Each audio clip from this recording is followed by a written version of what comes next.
सबको नमस्ते, सबको प्रणाम और थैंक यू कि आप सब ने मुझे ज्वाइन किया। सबको बहुत बहुत बहुत बहुत साधुवाद और थैंक्स अगेन। मैं आप स्टार्ट कर लेते हैं अपना प्रोग्राम आज का अगले शांतिकरण के मंत्र के साथ, और फिर उसके बाद प्रश्न उपनिषद पे आ जाएंगे।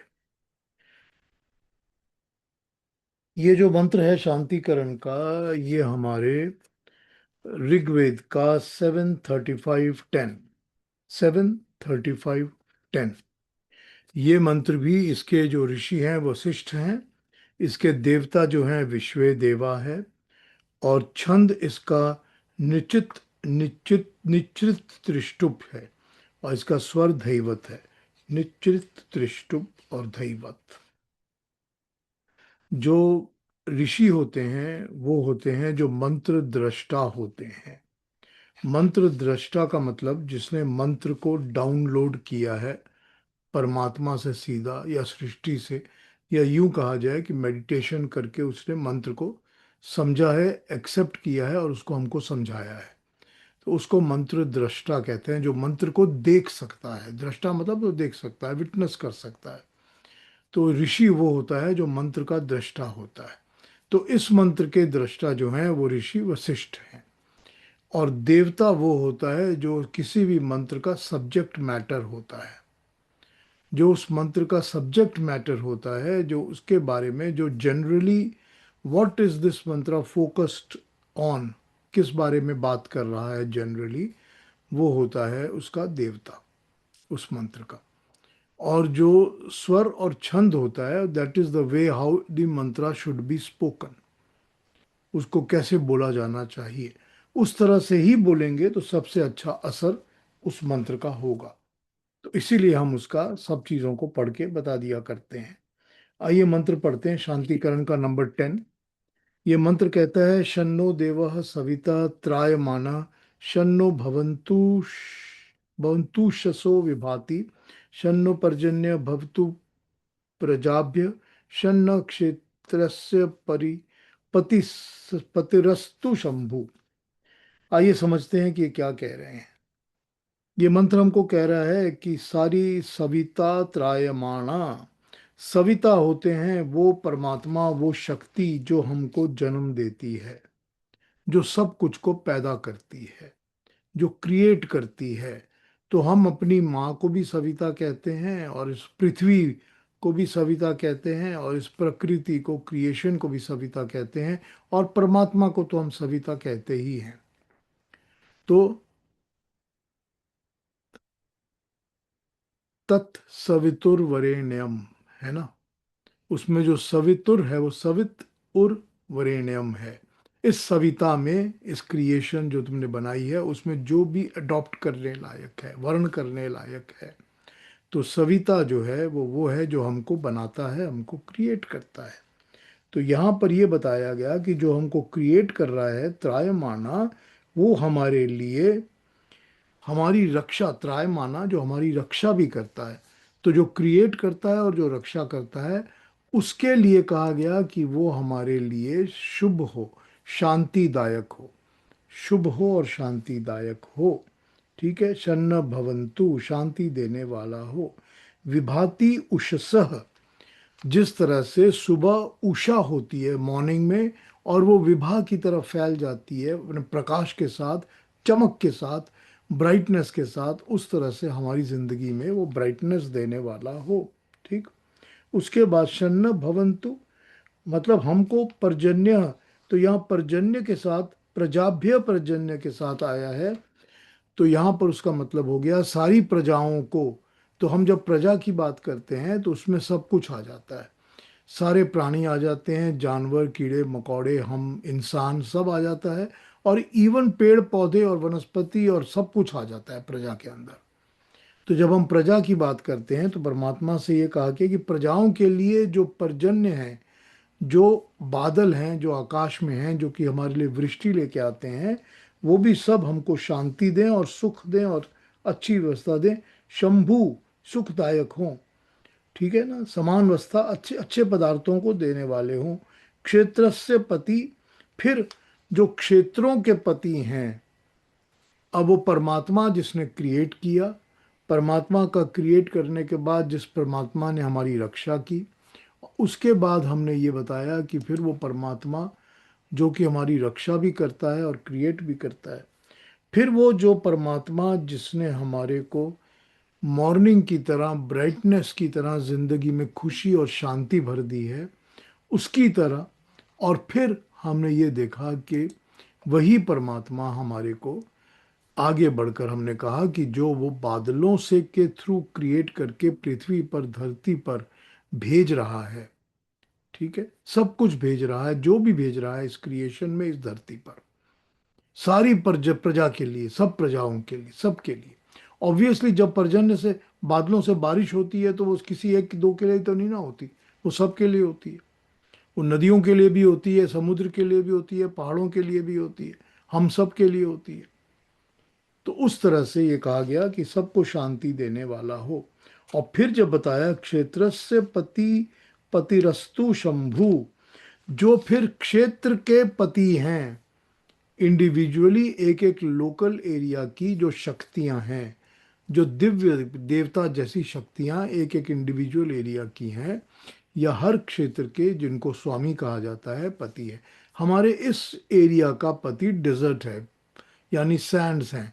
हमारे इस एरिया के पति जंगल हैं, उस एरिया के पति पहाड़ हैं, या नदियां हैं, या फ्लैट लैंड्स हैं।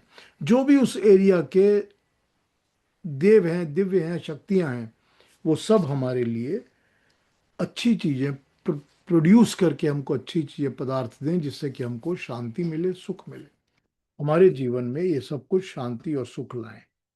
अब इसको एक बार थोड़ा सा पढ़ के बता दूं आपको। संपूर्ण सुखों के देने वाले सविता, उत्तम कर्म और प्रज्ञान के प्रेरक परमात्मा हमारे लिए शांतिदायक हों, और हों शांति दायिनी उस देव सविता की चमकती जीवनदायिनी जागृति की शक्तियां अपने सृष्टि कृत तत्व आदि गुणों से जीवों के लिए सुख शांति प्रदान करें।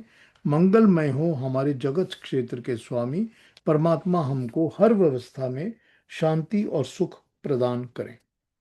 तो ये हमारा जो 10वां शांति करणम का मंत्र है, उसका ये भाव बैठता है जो मैंने आपको समझाया।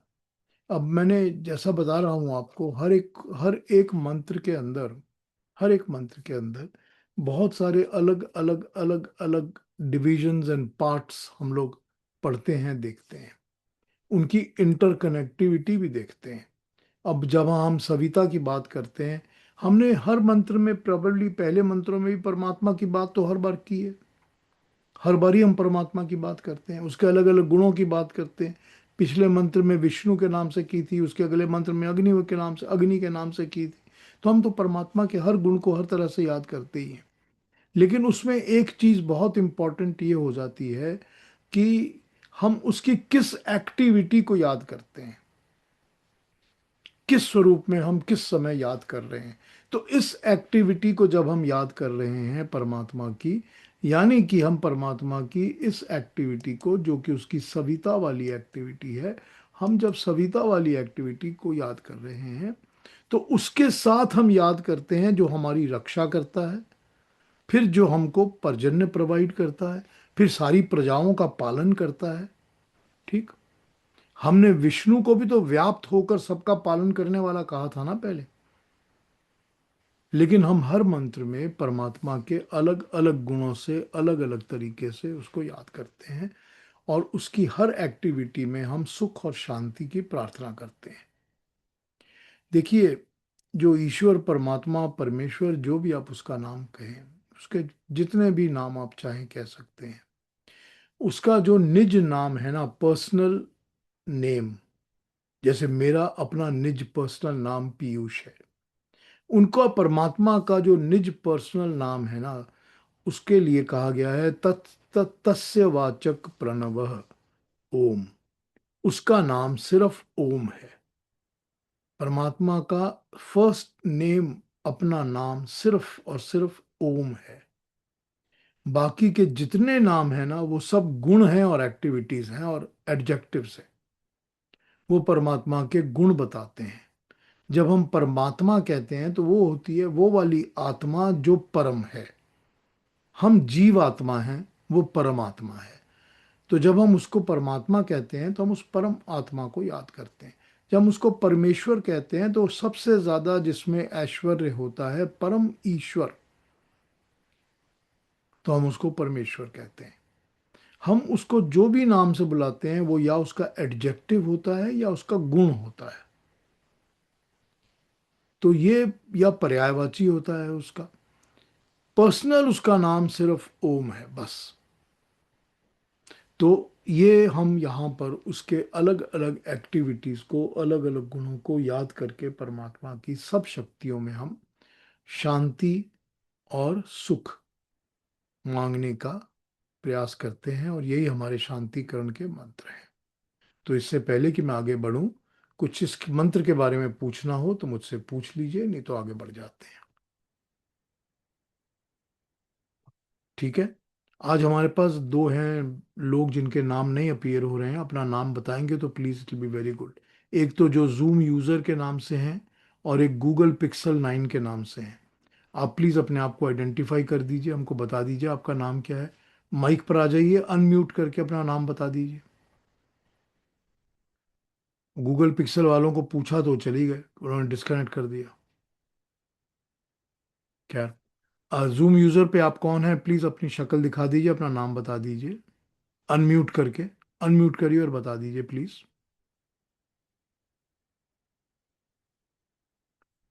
चलिए, एनीवे, आइए स्टार्ट करते हैं। तो कल हमने देखा कि हमने अपने प्राणों के विषय का लास्ट जो मंत्र था, 13 नंबर, वो खत्म कर लिया। क्वेश्चन नंबर 3 का 13 नंबर हमने कल पूरा कर लिया, समाप्त कर लिया। ठीक। अब हम चौथे क्वेश्चन पर आ जाएंगे। तो कल जितनी बातें हुई थी, जो भी हमने बातें की थी, जो हमने आपको समझाई थी बातें, सारी की सारी प्राण की रिलेटेड बातें, और वो बातें जिसको कि मैंने आपको बताया था कि किस तरह से प्राण आते हैं या किस तरह से प्राण जाते हैं, किस तरह से प्राण एक नया शरीर ढूंढते हैं और नए शरीर में ट्रांसफर होके चले जाते हैं, और किस तरह से फिर वो प्राण जो हैं वो अम, उदान प्राण के द्वारा और फिर आत्मा के साथ कैसे मिलते हैं और कैसे चले जाते हैं। कल केतु जी ने क्वेश्चन पूछा था तो मुझे ध्यान में आ रहा था कि ये एक बात समझा सकते हैं। हाँ, वो जिनको मैं नाम पूछ रहा था वो भी चले गए, जो जूम यूजर के नाम से अटेंड कर रहे थे, उन्होंने भी डिस्कनेक्ट कर दिया। मतलब आप नाम पूछेंगे तो लोग भाग जाएंगे, आइडेंटिटी नहीं पूछनी चाहिए। चलिए ठीक है, कोई बात नहीं, ऐसा ही होगा। तो कल एक बात जो केतु जी ने पूछी थी, उस बात पे मेरे को ध्यान आया कि जब आपने ये पूछा कि चित्त के बारे में या मनुष्य के मन, अहंकार वगैरह के बारे में, एक चीज इसमें ये जो प्रिंसिपल है ये हमको ध्यान में रखना पड़ेगा। क्या प्रिंसिपल है? प्रिंसिपल ये है कि जड़ वस्तु और चेतन वस्तु में फर्क क्या है। हर एक हर एक प्रकृति की चीज जड़ होती है।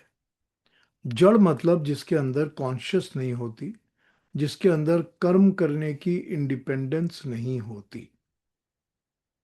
ठीक है। आपके सामने टेबल पड़ा हुआ है, टेबल खुद ब खुद कर्म नहीं करता, अपने आप उसमें कर्म करने की इंडिपेंडेंस नहीं होती। Thank you Yogesh ji, thanks for identify, very nice, thank you very much. Yogesh ji Google Pixel के नाम से आए थे, अब उन्होंने अपना नाम लिख दिया, थैंक यू सर। अब वो जो जड़ वस्तु होती है उसके अंदर कर्म करने की खुद क्षमता नहीं होती। जब तक आप अपने टेबल को हिलाएंगे नहीं, वो खुद नहीं हिल सकता। Some external force has to be applied. ठीक, ये फिजिक्स का प्रिंसिपल है। तो जितनी भी जड़ चीजें होती हैं, वो जब तक कोई कॉन्शियस चेतन उसको यूज नहीं करता, उसको यूटिलाइज नहीं करता, उसको एक्शन में नहीं लाता, कोई भी जड़ वस्तु एक्शन में आ नहीं सकती, क्योंकि वो खुद कर्म नहीं कर सकती। अब प्रकृति के अंदर जो होता है, जितना भी कुछ घटता है, जो भी हो रहा है, वो सारा का सारा परमात्मा कर रहा है, क्योंकि परमात्मा ही तो वो चेतन कॉन्शियस फोर्स है ना। वही वो कॉन्शियस फोर्स है जो उसमें कर्म करवाती है सारी प्रकृति से। हमने तो ये पहले भी पढ़ लिया, जब प्राण और रई के बारे में पढ़ा था हमने, तभी हमने ये पढ़ लिया था। तो हमको ये पता होना चाहिए कि शरीर जो बॉडी है हमारी, ये बॉडी भी तो जड़ वस्तु है ना। जब तक इसके अंदर कॉन्शियस आत्मा नहीं आती, ये शरीर काम नहीं कर सकता, नहीं कर सकता ना। और जैसे ही इसमें से आत्मा निकलती है, शरीर खत्म हो जाता है, कोई काम नहीं कर सकता, ठंडा पड़ जाता है, कर्महीन हो जाता है। तो उसी तरह से सूक्ष्म शरीर भी तो जड़ वस्तु है। जो सूक्ष्म शरीर है, जो चित्त मन बुद्धि अहंकार, ये भी तो जड़ वस्तु है, प्रकृति की वस्तु है। जब तक कोई कॉन्शियस चीज से कर्म नहीं करवाती, ये कर्म नहीं कर सकते।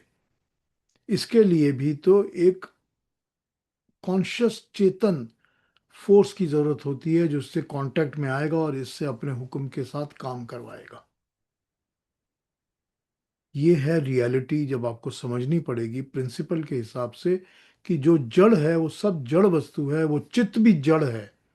तो अगर हमको आत्मा को जब सूक्ष्म शरीर मिलता है, तो हमको वो जड़ वस्तु मिलती है, जैसे ये बॉडी मिलती है। ये बॉडी भी तो जड़ वस्तु है ना। ये बॉडी भी तो खुद काम नहीं कर सकती। जब इसके अंदर हम बैठे हैं, हमारी आत्मा बैठी है, तो हम हर किस्म का काम करा रहे हैं, चला रहे हैं, हिला रहे हैं, कुछ चीजें पकड़ रहे हैं, बातें कर रहे हैं, सब कुछ करवा रहे हैं।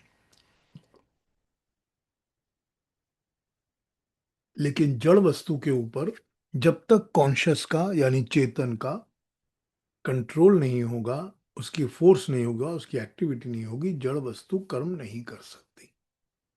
तो फिर अगर इस प्रिंसिपल को हम याद रखेंगे, तो हमको पता रहेगा कि जो आत्मा होती है वही तो कॉन्शियस और चेतन है ना। तो वो जब सूक्ष्म शरीर को पकड़ती है, जब आत्मा किसी सूक्ष्म शरीर को पकड़ती है, तो वो सूक्ष्म शरीर काम करने लगता है, कार्यरत हो जाता है, क्योंकि सूक्ष्म शरीर भी जड़ है और कॉन्शियस चेतन सिर्फ आत्मा है। तो हमारी सारी क्रिएशन के अंदर जब हम इसके त्रैतवाद के प्रिंसिपल्स को समझते हैं और उस पर हम बात करते हैं, तो हमको ये पता चल जाता है कि तीन चीजें जो परमानेंट हैं इस क्रिएशन में, तीन जो परमानेंट चीजें हैं, ना पैदा होती हैं ना कभी समाप्त होती हैं, एकदम परमानेंट है, हमेशा रहती हैं। उसमें दो कॉन्शियस यानी चेतन वस्तु हैं और एक जड़ वस्तु है। कॉन्शियस पहली परमात्मा है, दूसरी जीवात्मा है, और जड़ वस्तु मूल प्रकृति है, प्रकृति के मूल परमाणु। ये प्रिंसिपल है, जो प्रिंसिपल दिमाग में अगर बैठ जाएगा, तो ये डाउट्स और क्वेश्चंस में नहीं आएंगे कि चेतन से आत्मा कर्म कैसे करवाती है, क्योंकि चेतन तो जड़ वस्तु है। हम उसको जिस तरह से स्क्रू ड्राइवर को हाथ में पकड़ते हैं और स्क्रू ड्राइवर को हाथ में पकड़ के यूं हिला हिला के काम करते हैं, वो तो जड़ वस्तु है। जब तक उसको कॉन्शियस चीज पकड़ती नहीं है, वो काम नहीं कर सकती। चेतन भी जो सूक्ष्म शरीर है, वो भी हमारी जड़ वस्तु है, वो भी इसी तरह से काम करती है। ठीक है ना। ये कल बात हुई थी, जो केतु जी ने क्वेश्चन जब पूछा था, तो मुझे लगा कि इसको प्रिंसिपल की तरह समझ लें, तो ये हमारे मन में क्लैरिफाई हो जाएगी बात पूरी तरह से। ठीक है, आगे बढ़ जाएं या कुछ पूछना है? हाँ, कुछ कहेंगे केतु जी? हाँ जी। अच्छा, तो इसमें ये बात भी उठती है कि कई बार मूर्तियों में कहते हैं ना कि उसका उसमें आत्मा डाली जाती है। कोई शब्द है उसका, मुझे याद नहीं आ रहा। प्राण प्रतिष्ठा। प्राण प्रतिष्ठा, हाँ बिल्कुल, राइट राइट। तो इसके बारे में कुछ बता सकते हैं कि ये होता है नहीं नहीं, होता है? देखिए देखिए, एक बात समझ लीजिए इस बात को। ये समझ लीजिए, 100% गांठ बांध के अपने साथ रख लीजिए कि उस किसी भी चीज, किसी भी जड़ वस्तु में आत्मा नहीं आती। उसमें आत्मा सिर्फ परमात्मा ही डाल सकता है, जैसे कि हमारे शरीर में हमारी जीवात्मा आती है। करेक्ट। ठीक है। शरीर में जीवात्मा आप और मैं नहीं डाल सकते, सिर्फ परमात्मा ही डाल सकता है। ठीक। ये तो क्लियर हो गया ना, इतनी बात तो हो गई क्लियर। हाँ तो जी। किसी भी जड़ वस्तु में आत्मा को हम ट्रांसमिट करके हम डाल नहीं सकते। अब बात जो आपकी आ जाती है उसमें ये समझ लीजिए कि जब किसी भी मंदिर में किसी भी मूर्ति की प्राण प्रतिष्ठा होती है, तो उसका मतलब होता है कि वो मूर्ति अब पूजा करने के, प्रे करने के लायक बना दी गई है। ठीक है। ठीक। कभी आप किसी जगह जाइए, किसी मंदिर में जहां पर प्राण प्रतिष्ठा की एक्टिविटी हो रही होगी, और उसको ऑब्जर्व करिए, बहुत अच्छी तरह ऑब्जर्व करिए। ठीक है, कुछ मंत्र बोले जाते हैं, मूर्ति को नहलाया जाता है, धुलाया साफ किया जाता है, अलग अलग श्रृंगार किया जाता है, चंदन लगाया जाता है, जो भी किया किया कई कुछ किया जाता है। करेक्ट। वो सब कुछ एक यूं कह लीजिए आप कि सिंबॉलिक है, कि हमने ये मूर्ति को बनाया तो पत्थर तोड़ के, पत्थर काट के, मट्टी मट्टी को फॉर्म बना के करा है। लेकिन अब जब तक उसको हम पूजनीय नहीं बनाएंगे, वो पूजने लायक नहीं होगी। हम्म। अब मैं और आप और हम सब बड़े लोग, जनरल लोग यहाँ बैठे हुए हैं, लेकिन हमको पता है कि हमारे सारी के सारे ग्रुप के अंदर एक ऐसा भी इंसान है जो कि प्रोफेसर है, जो कि टीचर है, जो कि बहुत बड़ा टीचर है, जो कि डीन है प्रोफेसर यूनिवर्सिटी का। तो हमारे पार क्या होगा, हम उसकी पूजा प्रार्थना इज्जत करेंगे। करेक्ट। तो हम उसको ये बनाने के काबिल जब वो बन जाते हैं, तभी हम उसके किसी की इज्जत करते हैं। तो उसी तरह से जो प्राण प्रतिष्ठा की प्रक्रिया होती है, वो होती इसीलिए है कि ये जो मूर्ति बैठाई गई है, इस मूर्ति को अब हम पूजनीय बना रहे हैं कि इसकी पूजा की जा सके। ठीक। ठीक है। ऐसा नहीं हो सकता कि मूर्ति में आत्मा आ गई। ये बस तो वही। ठीक, ये होता भी नहीं है, हो भी नहीं सकता, क्योंकि वो ट्रू। तो जड़ वस्तु है तो वो जड़ वस्तु, वो तो अपने आप हिलेगी नहीं, अपने आप डुलेगी नहीं, वहीं रहेगी। हाँ ठीक है कि जब उसमें मंत्र पढ़े जाते हैं, क्लीन किया जाता है, प्रतिष्ठा की जाती है, आपका विश्वास आ जाता है उसके अंदर। जब आपका विश्वास और श्रद्धा आती है, तो फिर उसका स्वरूप बदल जाता है आपके लिए, क्योंकि सारा काम ही श्रद्धा और विश्वास का है। हाँ जी, बिल्कुल। हमने गीता में पढ़ा था ना कि श्रद्धा की कितनी वैल्यू है, कि जब श्रद्धा ही नहीं होगी तो मनुष्य कोई भक्ति कर ही नहीं सकता। तो श्रद्धा तो बहुत जरूरी होती है। तो जब वो चीजें ऐसे आ जाती हैं, तो फिर जो देखने वाले, जाने वाले, चाहने वाले हैं, वो फिर उसको उस नजरिए से, उस नजर से, उस पॉइंट ऑफ व्यू से देखना, समझना शुरू करते हैं। पर्सपेक्टिव बदल जाता है। हाँ बिल्कुल, बिल्कुल। अब देखिए ठीक ना, है। जो जो एक अम, अम, क्या क्या क्या वर्ड यूज करते हैं, मेरा दिमाग से वर्ड उतर गया। संग तराश। जो संग तराश होते हैं, यानी कि संगमरमर के पत्थर को काट काट के तराशते हैं, उसको हम्म। संग तराश कहते हैं। जो संग तराश होगा, मूर्ति को काट काट के बनाएगा, वो तो हाथी, हथौड़ा, छेना सब यूज कर रहा है ना उसके ऊपर, अपने हाथ से करके उसको धोड़ रहा है, कभी फूक फूक मार रहा है, कभी धूल उड़ा रहा है, सब कुछ कर रहा है। लेकिन वही संग तराश जब वो मूर्ति को बैठा दिया जाएगा, साफ किया जाएगा, प्राण प्रतिष्ठा करके भगवान के नाम से उसको मंदिर में रखा जाएगा, तब वो संग तराश आके भी तो हाथ जोड़ के वहां नमस्ते करके सर झुकाएगा ना। बिल्कुल। करेक्ट। अब तो वो आके वहां पर ना फूक मारेगा, ना छेनी मारेगा। तो ये एक पर्सपेक्टिव आपने जो कहा ना, ये बहुत इंपॉर्टेंट हो जाता है, that is what makes the difference. ठीक है ना। ठीक है, धन्यवाद। Thank you. हाँ जी, वीना जी क्या कहेंगी।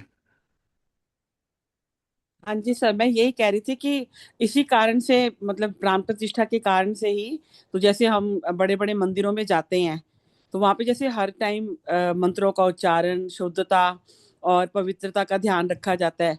तो उसका जगह का एक महत्व बन जाता है कि वहां जाओ तो जी मनोकामना पूर्ण हो गई।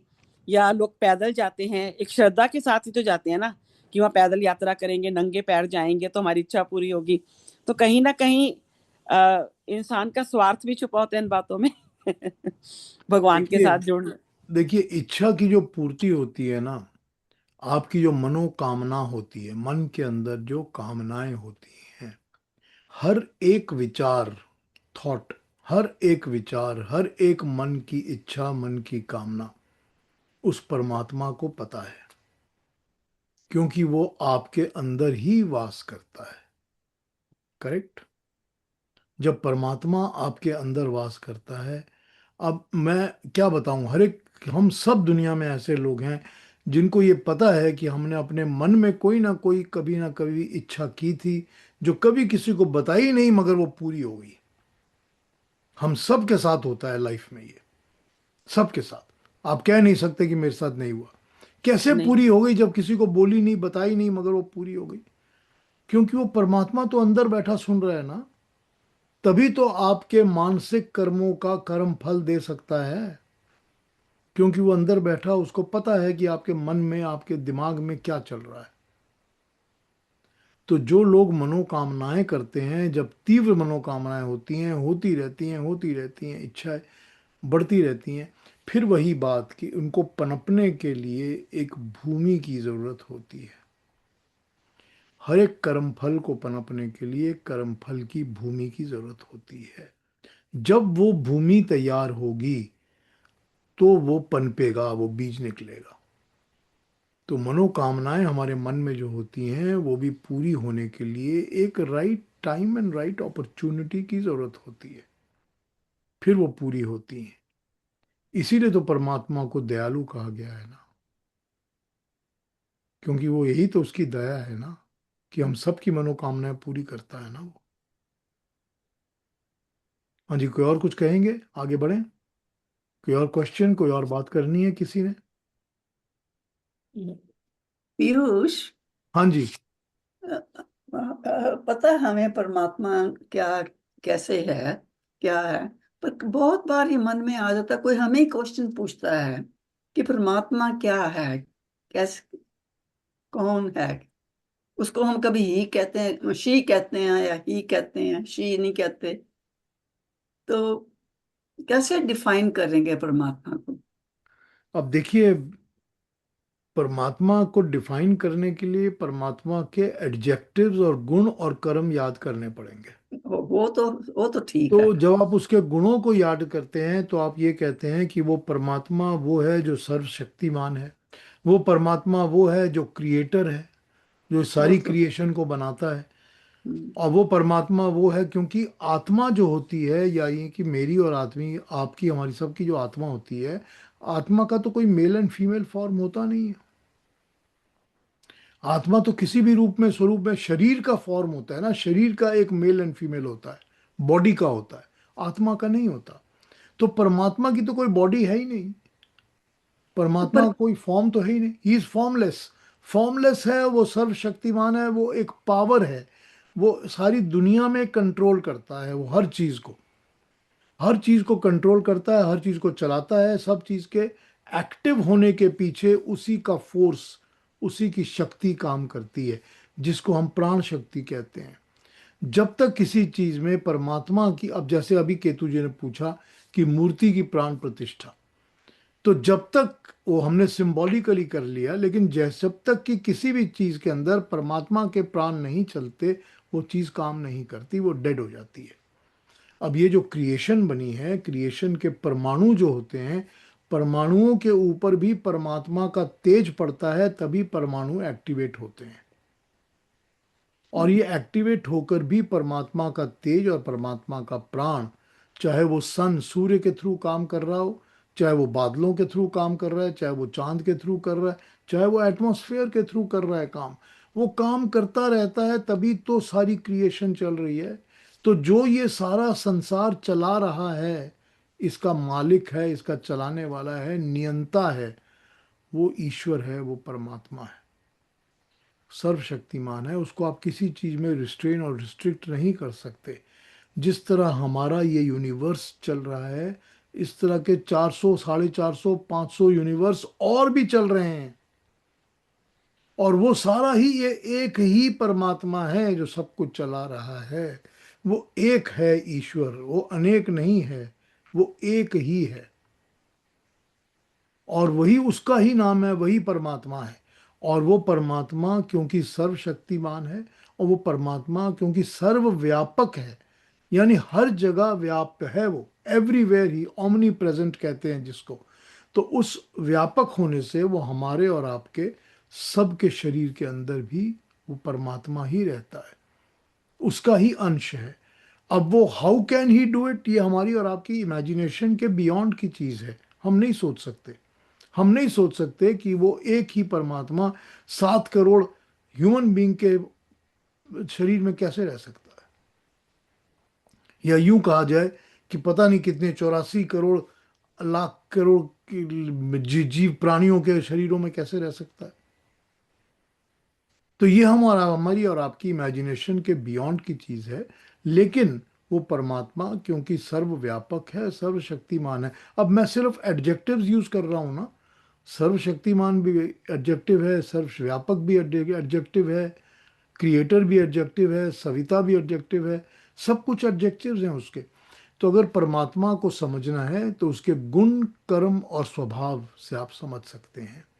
उसके गुणों की स्तुति करिए, उसके कर्मों की स्तुति करिए कि वो क्या करता है, कि वो दयालु है, वो न्यायकारी है, वो जन्म देने वाला है, वो मृत्यु देने वाला भी है। आप देखेंगे कि परमात्मा का डेफिनेशन इसी तरह से होगा। You can not define him in any other manner. हाँ, अगर आपको कहना है कि परमात्मा कौन है तो आप कह सकते हैं परमात्मा ओम है। अब ये जब फिर कभी मैं कोशिश करूंगा कि आपको पूरा सेशन या कई सेशन लग जाएंगे सिर्फ ओम पर बात करने की। ये जो उ और म है ना, ओम, ये पूरी की पूरी क्रिएशन की हर चीज को कवर कर लेता है, हर चीज को कवर कर लेता है। और कैसे वो ओम रिप्रेजेंट करता है परमात्मा को और परमात्मा के नाम को, तो अगर परमात्मा को सिर्फ एक वर्ड से समझना है तो वो ओम है। उ और म से बना ओम। और अगर परमात्मा को बाकी समझना है तो उसके गुणों को, उसके कर्म को, उसके स्वभाव को, उसके एडजेक्टिव्स को, उसकी एक्टिविटीज को याद करिए, तो वो है परमात्मा। Yeah. मैंने कंफ्यूज किया आपको? नहीं, मुझे अभी मैं ये कहती हूँ कि वो एक तरह की शक्ति है ही शक्ति वर्ड तो है ही, वो में सर्वशक्तिमान पावर क्या है। है। साइंटिफिक जैसे कहते हैं ना, जैसे ऑक्सीजन कहते हैं, ऑक्सीजन दिखती नहीं है पर है, जो हम ब्रीथ करते हैं। तो इसीलिए ये भी एक शक्ति है जिससे ये सारा संसार चलता है और संसार बना है। जी बिल्कुल। उसको शक्ति कहिए, उसको तेज कहिए, उसको हाँ अग्नि जी। कहिए, जो हम्म। मर्जी कहिए। मैं ऐसे कहती हूँ कि हाँ जैसे ठीक है। ऑक्सीजन, ऑक्सीजन अगर हम ना मिले तो मर जाएंगे। शक्ति है ना ये भी, ऑक्सीजन भी तो उसी की बनाई हुई है ना। ठीक। तो मैं अपने मन से शक्ति कहती हूँ, पावर कहती हाँ ठीक है, ठीक है, दैट्स ओके, हूँ। That's okay. हाँ सीता जी, आप कुछ बोल रही थी। नमस्ते पीयूष जी, नमस्ते नमस्ते। एवरीवन। ये जो केतु जी ने रेस किया क्वेश्चन, तो I just want to share one piece of information that a sculptor gave in his interview. तो उसने कहा, हम लोग शिल्पी है, हमें एक पत्थर दिया जाता है, a piece of rock, and we start looking at it as a murti. We start visualizing it as a murti, not as a stone. So वहां से हमारी निष्ठा शुरू होती है. We follow every disciplinary step, physically, mentally and morally, cleanliness and moral standards. तो वहां से शुरू होता है हमारा काम, and we keep using all sharp stuff like diamond tipped uh, pointers and things like, and we chisel. After a certain stage, we cannot look at the face. हमारा ही बना हुआ है, but we cannot look at. Suddenly it becomes powerful. It starts overpowering us. So we close, the eyes are closed with a piece of cloth. And until then we are doing it, we are the ones who created the eyes. But once it is installed, वो प्राण प्रतिष्ठा जो होती है, उस time पे जब the मूर्ति is supposed to come alive, the eyes are closed and nobody is allowed to see. The eyes open in front of a mirror. And प्राण प्रतिष्ठा के बाद पूरा वो फॉर्मेलिटीज कंप्लीट होने के बाद वो आईज जब खुलते हैं तो the mirror breaks into pieces. So that's a proof to say that the life has come into the statue. तो हमने बनाया, we are not able to take that power, nobody is able to take that power. तो अगर creator can not withstand that power of what he created, you can imagine, I mean, how powerful it should become with the Prana Pratishtha. So people who say no, murtis are murtis, there's no life, should, I think, see. And he demonstrated it in a temple where he created one and he said, look, this is what happened. This is live proof that life has been put into that murti. Now it's not murti anymore. I cannot go and put my chisel and hammer on the murti because it is a living kind of an entity. So acha laga, matlab they said those who negate the existence of God should see this video. That's what he said, and of course it is true. मैंने Sita ji, I have seen this. I have been to temple where I have seen this happening. I have seen the mirror cracking. I have seen it with my eyes. Yes, me too. मैंने देखा हुआ ये. Yeah.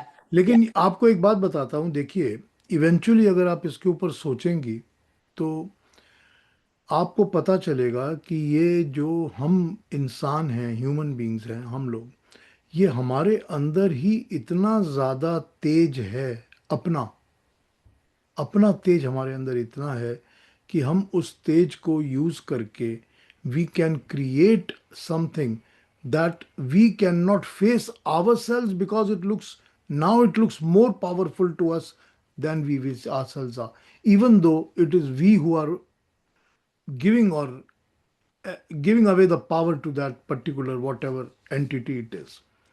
ये जो सारा है ना, आप इसको अगर साइकोलॉजिकली समझना चाहती हैं तो आपको ये समझना पड़ेगा कि ये this is the kinetic powers that we have in every human being that you have inside you yourself. अब आपको ये पता है कि ऐसे बहुत सारे लोग होते हैं जो कि मतलब सिर्फ अपने आँखों से देखकर किसी एक दूर पड़ी हुई चीज़ को उठा देते हैं या फोल्ड कर देते हैं या तोड़ देते हैं, है ना? देखा है ना इस तरह का काइनेटिक पावर? और ये काइनेटिक, और ये आपको एक और बात बताता हूँ कि ये जो पावर होता है काइनेटिक, ये ऑलवेज फीमेल्स में ज़्यादा होता है मेल से. That is nature's, that is god's the giving. Females में ज़्यादा होता है than male. But this kinetic power, if I and you are suppose to और want to develop it really, we can go to that level. We can go to that level कि हम जब भी अपनी आँख खोलेंगे उसके अंदर से वही तेज निकलेगा जो हम चाहते हैं या जो हम क्रिएट करेंगे, जिनका पावर हमारे अपने अंदर है. एवरी ह्यूमन बीइंग के अंदर ये है. ठीक है सीता जी? जी, I like the one-liner that he added at the end of the interview. I created a form, and the Vedic scholars who were around that murti made it a live god. मतलब अच्छा लगे. It was a very powerful one-liner that makes you think. Yes, he created only the form. The rest is all done. And then I think the murti comes alive with every offering that you do. The chanting kind of a thing that you put into life into that statue. Yeah. अब एक बात और है ना, इसमें एक बात और है कि जब कलेक्टिव इतने लोगों की श्रद्धा होनी शुरू हो जाती है तो फिर वो श्रद्धा का एक स्वरूप अलग हो जाता है ना. जी. वो कलेक्टिव श्रद्धा का भी तो एक पावर है ना. तो जी. वो इतने लोगों की जब श्रद्धा होती है और दिल से होती है तो वो उसका भी एक अपना अहमियत है, इम्पोर्टेंस है, पावर है. जी. इससे ज्यादा प्रूफ क्या चाहिए कि there is a power beyond you. हाँ जी, और कोई कुछ बात करेंगे या चौथे प्रश्न पे चलें? अभी हम लोग बहुत बातें कर रहे हैं, तब से अभी तक हमने किया ही नहीं आज का लेसन। कोई और बात, किसी ने कुछ पूछना कहना है तो पूछ लीजिए, नहीं तो आगे बढ़ जाएंगे।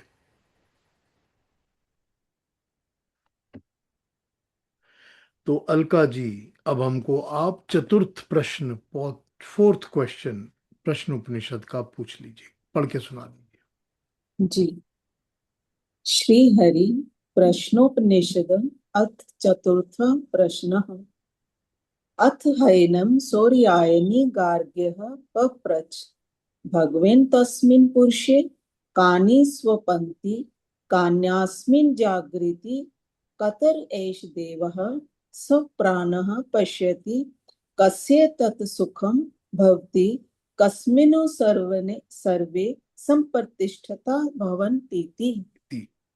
हाँ, अब प्रश्न जो है, क्वेश्चन का सब्जेक्ट मैटर जो है वो चेंज हो गया। पहले इसको समझ लेते हैं। इसके अंदर भी जो क्वेश्चन है, वो क्वेश्चन को तोड़कर उन्होंने 5 पार्ट्स बना दिया है। 5 क्वेश्चन पूछ लिए एक क्वेश्चन के अंदर। इसको समझ लेते हैं कि इसमें क्या कहा जा रहा है। सौर्य के पुत्र गार्ग्य, ठीक। अब ये गार्ग्य जो है वो क्वेश्चन पूछ रहा है, और वो सौर्य का पुत्र है, सौर्य का बेटा है। सौर्य के पुत्र गार्ग्य ने पूछा, भगवान, कौन सोता है, कौन जागता है, कौन स्वप्न देखता है, किसे सुख होता है, ये सब किसमें प्रतिष्ठित हैं, कौन इन सब का आधार है। फिर से एक ही प्रश्न के अंदर उसने 5 अलग अलग प्रश्न पूछ लिए। पहला उसने पूछा कि इस स्वप्न अवस्था में कौन सोता है। स्वप्न की अवस्था, ड्रीम की सिचुएशन, स्टेज में कौन सोता है, कौन जागता रहता है, कौन स्वप्न को देखता है, किसको इस अवस्था का सुख होता है, और किसमें सब कुछ प्रतिष्ठित होता है। ठीक। What are they who go to sleep in a man, what are they who still keep him awake? What Deva, the enlightened one, is it that sees the dream? Who is that one who enjoys? Or what do all or what do all these things depend upon? ये है question. एक बार शब्दों को भी समझ लेते हैं। अथ है न, इसके बाद इस ऋषि को सार्यणी गार्ग्य, सौर्य के पुत्र गार्ग ने प्रपच्छ पूछ लिया, भगवान, हे भगवान, हे पूजनीय ऋषि, एतस्मित पुरुष, इस पुरुष के शरीर में, पुरुष के अंदर, कणी कौन, स्वप्नंती सोता है, कानी कौन, अस्मित इसमें, जागृति जागता है, कतरह कौन सा, एषः यह, देवः देव, स्वप्नात् स्वप्नों को, पश्यति देखता है, कस्य एतत् किसको ये, सुखम भवति सुख होता है, कस्मित किससे, तू यह प्रश्न के अर्थ से, सर्वे सारे, संप्रतिष्ठिता भली प्रकार से, स्थित प्रतिष्ठित, भवंती होता है, इति यह मेरा प्रश्न है। अब इसकी दूसरी वर्ड एंड ट्रांसलेशंस भी पढ़ते हैं, फिर इस पर थोड़ी सी बात करते हैं।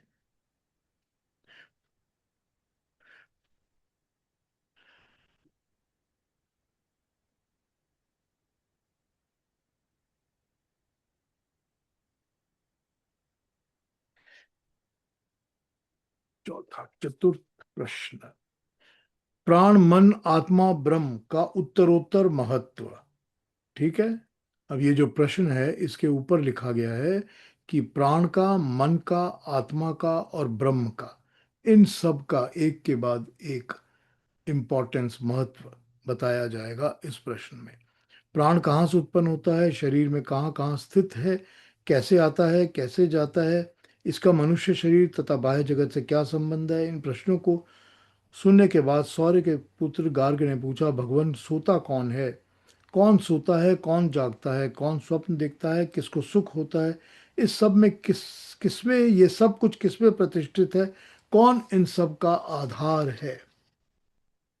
नेक्स्ट, एक और पढ़ लेता हूं, दो।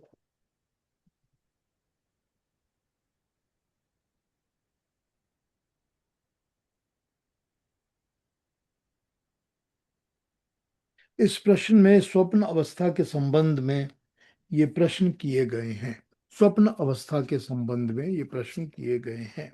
इस स्वप्न अवस्था में सोता कौन है, कौन जागता रहता है, कौन स्वप्नों को देखता है, किसको इस अवस्था में सुख होता है, किससे किसमें ये सब कुछ स्थित है, प्रतिष्ठित है, स्थित है।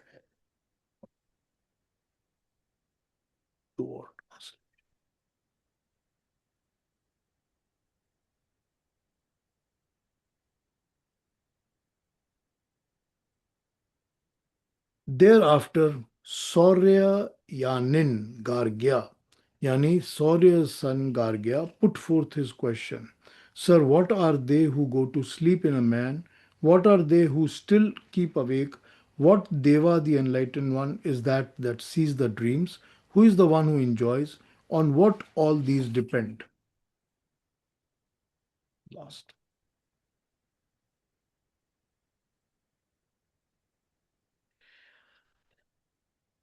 अब उनसे अर्थात पिपलाद मुनि से सौर्य पुत्र, सूर्य पौत्र, जो सूर्य का पौत्र है वो सौर्य पुत्र कहा गया, सूर्य का पौत्र यानी कि पोता, उसका नाम गार्ग्य है। उसने पूछा, भगवान, इस पुरुष में कौन सोता है, कौन जागता है, कौन सपनों को देखता है, किससे ये सुख अनुभव होता है तथा किसमें ये सब कुछ प्रतिष्ठित है। अब ये हमारे पास नेक्स्ट क्वेश्चन जो है वो स्वप्न और स्वप्न अवस्था के ऊपर होने वाला है। अब इसका उत्तर शुरू करेंगे पिपलाद ऋषि बताना, और वो हमको पता चलेगा कि क्या बोल रहे हैं और क्या समझा रहे हैं अगले क्वेश्चन के बाद। अब ये जो इसके अंदर अगला स्टार्ट करेंगे, जो हमसे ये पिपलाद ऋषि जो इसका आंसर देना शुरू करेंगे, उस आंसर के अंदर वो बताएंगे कि किस तरह से वो अपनी इन बातों को समझाते हैं, स्वप्न की और स्वप्न अवस्था की। अब हम ये जानते हैं कि जो स्वप्न और स्वप्न अवस्था की बातें हैं, इसके बारे में कई कुछ योग दर्शन में लिखा गया है, बताया गया है कि स्वप्न क्या होता है और स्वप्न अवस्था क्या होती है। तो ठीक है, हम बीच बीच में रेफरेंस जहाँ पर योग की आएगी उसकी बात भी करेंगे, और जहाँ पर मंत्र आएगा उसकी बात भी करेंगे। तो जो इसका उत्तर जवाब स्टार्ट होगा पिपलाद ऋषि के द्वारा, उसको अगले हफ्ते पिक करें फिर, या आज अभी पिक कर लें, पर आप फिर उसके ऊपर डिस्कशन नहीं हो पाएगी ज़्यादा अगर आज पिक करेंगे तो, क्योंकि टाइम होने वाला है, 10 मिनट बाकी हैं हमारे पास। तो अगर आपने और कुछ आज पूछना कहना हो तो आप पूछ सकते हैं, या जो बातें चल रही हैं उस पर ही कुछ कहना पूछना हो तो वो पूछ लीजिए। फिर नेक्स्ट सैटरडे को हम पिपलाद ऋषि के जो फोर्थ क्वेश्चन के ऊपर आंसर हैं उसको स्टार्ट करेंगे, जो कि स्वप्न अवस्था के ऊपर आंसर है। क्वेश्चन को आप देखिए कि इसकी डेप्थ समझिए कि कौन स्वप्न देखता है। स्वप्न कौन देख रहा है? आत्मा देख रही है, मन देख रही है, चित्त देखता है, शरीर कौन स्वप्न देखता है? उस स्वप्न को एंजॉय कौन कर रहा है? उसमें जागता कौन है, जागा हुआ कौन? कोई जाग रहा है तभी तो देख रहा है ना, तो उसमें जागता कौन है? ये सब किस चीज में स्टैब्लिश्ड है, प्रतिष्ठित किस में, आधार क्या है इनका? तो इन चीजों के ऊपर अब डिस्कशन स्टार्ट करेंगे पिपलाद ऋषि, क्योंकि ये क्वेश्चन नंबर 4 है। तो इसको हम अगले हफ्ते पिकअप कर लेंगे, ठीक है? और आप लोगों ने स्टडी करनी हो तो कर लीजिए, but we can start it the next week. हाँ, कुछ और पूछ, केतु जी कहिए, क्या कहेंगे? ये स्वप्न के बारे में ऐसा भी होता है कि अगर हम लोग लेट नाइट कुछ प्रोग्राम देखते हैं, जैसे एनिमल प्लैनेट्स है या anything to do with with forest, तो यही फिर स्वप्न में आ जाते हैं, क्योंकि this is the last thing that we have seen while we are awake, and when we go to sleep it sort of carries on with in sleep, और न किसी रूप में स्वप्न में आ ही जाते हैं। So this is one thing that I have observed, इसलिए फिर मैंने लेट नाइट शो देखना ही बंद कर दिया। So, अभी देखिए, देखिए केतु जी, मेरी टॉक्स के अंदर शायद 2 या 3 टॉक्स स्वप्न के ऊपर हैं।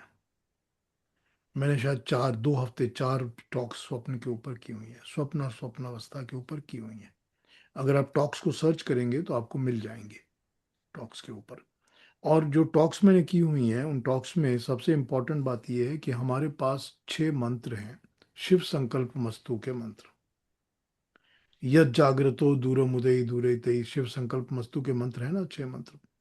वो 6 मंत्र हमारी सारी की सारी मेंटल एबिलिटीज के बारे में ही बताते हैं।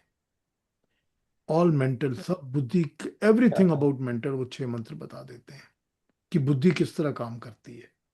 और वो समझा देते हैं कि स्वप्न क्या होता है, स्वप्न कैसे आता है, स्वप्न किसको किस तरह आया करता है।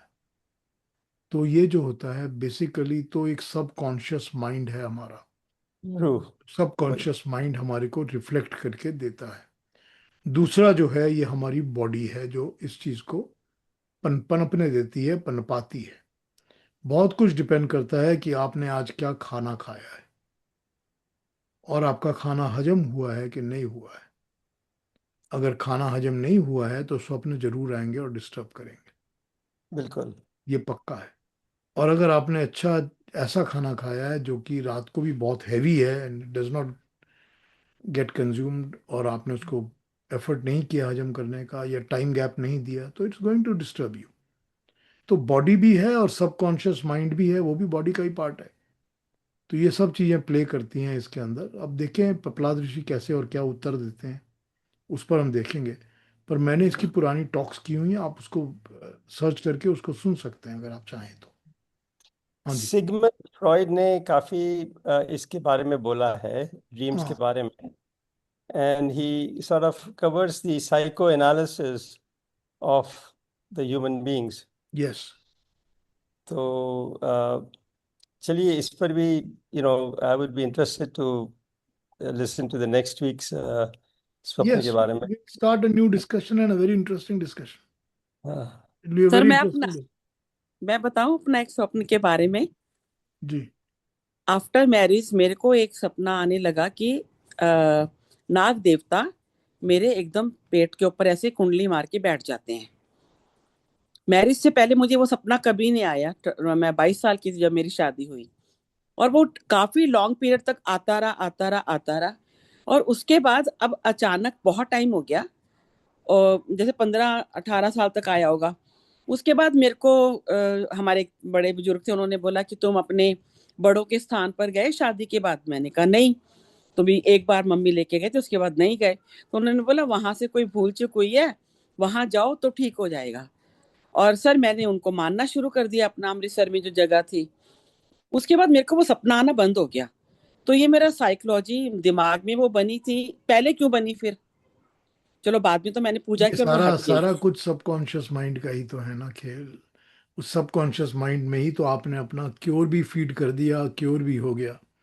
प्रॉब्लम को आपने एनालाइज नहीं किया। आप देखिए, अगर आप योग दर्शन को फॉलो करेंगे, उस स्वप्न को अगर आप विजिट करेंगे, उसको आप स्टडी करेंगे, उसके अंदर आप बिना इन्वॉल्व हुए थर्ड पार्टी व्यू देखेंगे, तो आपको पता चल जाएगा कि मुझे क्यों आता है और कहाँ उसका बीज है। ये आपको पता चल जाएगा। और रिमूव करने का क्या तरीका है वो भी आपको आपका अपना माइंड ही जवाब दे देगा। क्योंकि हमारा माइंड बहुत ज़्यादा पावरफुल होता है, बहुत स्ट्रांग होता है, उसका हमको खुद जवाब मिल जाता है। तो ये जो बाहरी चीज़ें हमको हेल्प करती हैं वो हमारे माइंड को ही स्टर करके हिला कर उसमें एक चीज़ डाल देती हैं और हम उस पर फॉलो करने लगते हैं। तो हमारे माइंड में हम रिजॉल्व कर लेते हैं कि हमको इसको करना है, तो हम उसको कर लेते हैं। लेकिन इवेंचुअली तो all activities and everything is happening with in our mind. ये हमारे माइंड में ही सब कुछ हो रहा है। तो माइंड के अंदर ही ये सारी एक्टिविटी चल रही है जो स्वप्न की एक्टिविटी हो रही है। अब इसका फिर मैंने आपको बताया कि बॉडी और फिजिकल, उससे भी बहुत ज़्यादा कनेक्शन होता है, शरीर से और बॉडी से भी। अब अगर आदमी वीक है या उसको बुखार है या तबीयत ठीक नहीं है, तो उसके दिमाग में, उसके मन में अलग अलग किस्म के स्वप्न और इस तरह की चीजें आएंगी। सर मतलब बॉडी पहले एंड कभी नहीं माइंड आया। दोनों चीज, बॉडी एंड हाँ माइंड। पहले, हाँ वो एक टाइमली आया, मतलब पहले कभी नहीं आया जिंदगी में, और वो जब शादी के बाद ही क्यों आया ये नहीं समझ आई। हाँ जी, और कोई कुछ कहेंगे? नहीं, वीना जी ने जो बात कही है बिल्कुल मेरे ऊपर भी ये बहुत हो चुकी है। मेरे को भी शादी के बाद ही स्वप्न बहुत ज्यादा सांप नजर आते थे। तो मैंने अपने जाके मायके जाके बात ऐसे अपनी मदर से किया। मदर कहती है ऐसे नहीं, तुम खाम में सोचती हो। लेकिन हमारे ताई जी थी, उन्होंने हमसे कहा कि तुमने कोई अपनी सोचा होगा जो पूरा नहीं किया। तुम यहाँ पे आई हो, तुम ये अपना काम जो भी तुम सोमवार के व्रत रखती हो, जो भी करती थी, वो अब यहाँ पे तुम पूरा करके जाओ। तो मैं उसके वहां पे वो सारे जो भी मेरे को पंडित ने कहा, मैंने सारा काम करके आई। उसके बाद मेरे को भी सपने आने बंद हो गए थे। सेम मेरे साथ ये देखिए हुई। फिर प्रभा जी क्या होता है, एक बात सुनिए आप। जो हमारी बॉडी होती है, फिजिकल बॉडी जो होती है, उस फिजिकल बॉडी में शादी करने के बाद बहुत मेटाबॉलिज्म चेंज हो जाता है, हम्म होता है ना। हम्म और जितना मेल की बॉडी में होता है उससे 3-4 गुना ज्यादा फीमेल की बॉडी में होता है। फीमेल की बॉडी के अंदर मेटाबॉलिज्म्स अलग अलग चीजें बहुत चेंजेस के थ्रू जाती हैं जब उसकी शादी हो। मेरा मेरा कहने का मतलब शादी से मतलब ये है कि जब उसका जीवन में लाइफ पार्टनर आ जाता है। हाँ। तो ये जो होता है, ये चीज ऑब्वियसली बॉडी के अंदर रिफ्लेक्ट करती है, और वही चीज सबकॉन्शियस माइंड में और माइंड में भी रिफ्लेक्ट करना शुरू करती है। हम्म। तो ये तो होता ही है। खैर मेरी है इसमें टॉक्स में मैं आपको ये बहुत सारी बातों के जवाब मिलेंगे। मेरे साथ पुरानी बहुत टॉक सुन, रियलिटी ये हो चुकी हैं बातें। हाँ पुरानी टॉक आप सुन सकते हो, मेरी स्वप्न के ऊपर है, मैंने किया हुआ है। और ये जो 6 मंत्र जो हैं ये तो अमेजिंग अमेजिंग मंत्र है, अमेजिंग। खैर कभी उन पर फिर बात कर लेंगे, आप सुन बिल्कुल, लीजिएगा मेरी पुरानी टॉक्स अगर मिल जाएंगी तो। ये इंटरेस्टिंग होगा कल का फिर।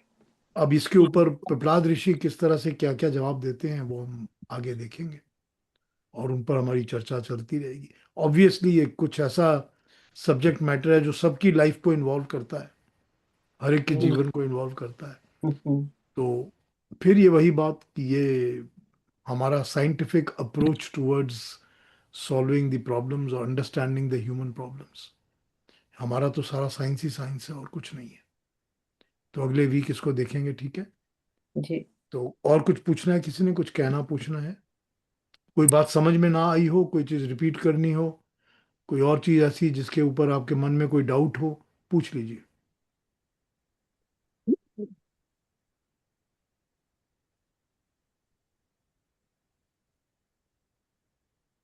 ठीक है, फिर अगले हफ्ते मिलें। जी। तो तब तक सबको thank you. Next Saturday same time join करिए, जी। एग्जैक्ट टाइम 9 बजे आपके, मेरे 10 बजे कनाडा का, आपका 7:30 बजे इंडिया का। Exact time, same ID same pass, कुछ भी पासवर्ड नहीं है, जूम का same ID, everything is same. Next week join करिए at the same time. Thank you और सबको प्रणाम। नमस्ते।